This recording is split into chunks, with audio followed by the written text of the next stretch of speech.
Okay, well now we're ready to go ahead with position 3.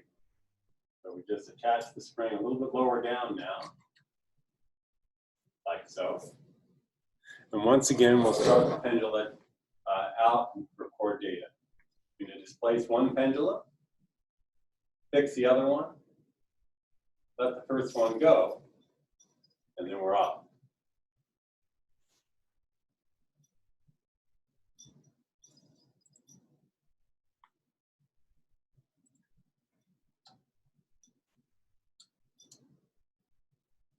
There we are. Once again, we get a beating pattern, but now the beating is still more rapid because the coupling strength is stronger. Oh, now we don't have both peaks on the screen at the same time. I'm going to rescale the frequency axis here. There we are. Okay, well, the rest of it is more of the same. Let's skip ahead to the end.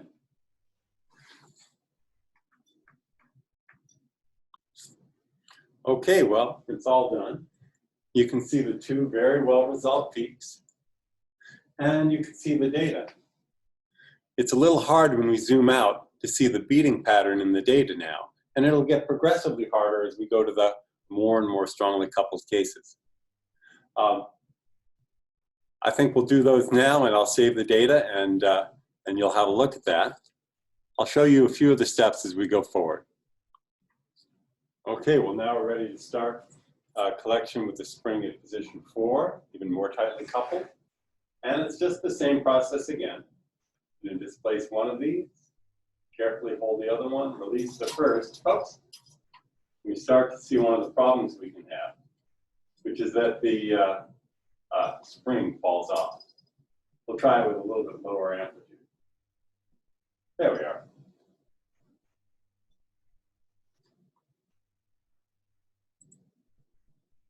And let me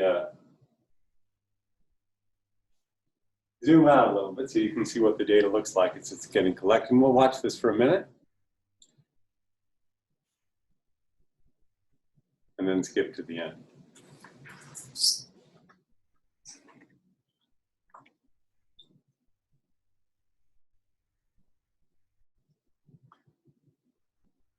Notice the beating is still apparent, but now it's only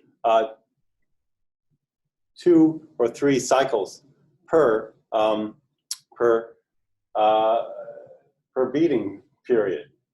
That is, the time it takes for the energy to transfer from one pendulum to the other is only a couple of cycles of oscillation. This is also the point at which the splitting between the lines starts to become comparable to the frequency. Okay. Okay, and now we're all done with our data collection. You can see it here. And again, the beating's not very clear on this screen because there are so many beating patterns. But what is very nice is the very, very clear splitting between the symmetric and antisymmetric modes. We're going to go ahead to the next set now with stronger coupling. I'll be right back. Just about ready for the next data set now. Remember how the spring fell off in the last attempt? Now we're going to use some tape to hold them on a little more securely, because the problem gets worse and worse the further down we go. Let's see if we can get this to work. That works okay, but there's actually a problem. If the pendulum get too close together, the spring will fully collapse. And when it does that, it doesn't behave like a spring anymore. So we have to make sure that doesn't occur. So that means the amplitude of motion has to be pretty small. I think we'll still get a good measurement though. There we go. Let's go ahead and start that.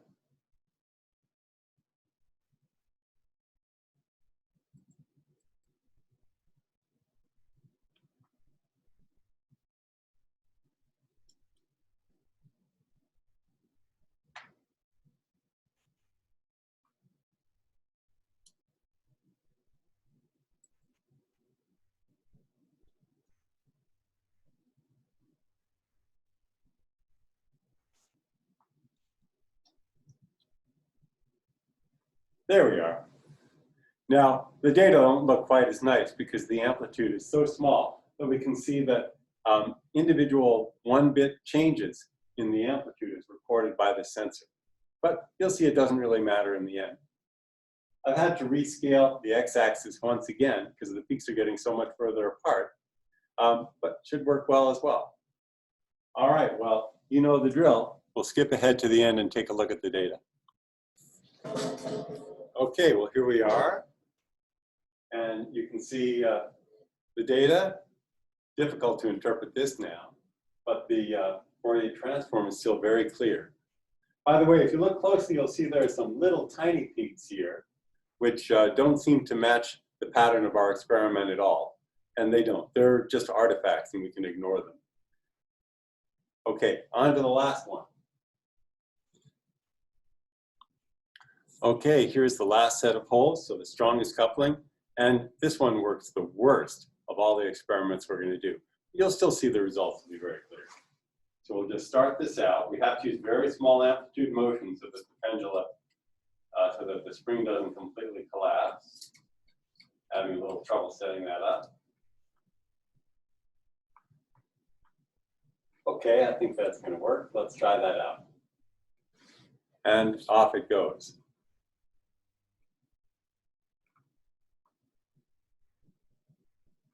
Okay, let's let this keep running now, and then we'll take a look at the data a little bit later. So you can see, we still see 2 peaks. That looks good. However, one of them is much bigger than the other one. I didn't start them out in a very good superposition. Nevertheless, I think we'll be able to identify them both in the data at the end. Okay, see you in a second. Okay, all done. And again, just like we predicted, this is hard to interpret, but the Fourier transform data are very clear. So, aren't Fourier transforms wonderful? All right, I'm going to save this data and then you'll have something to work with.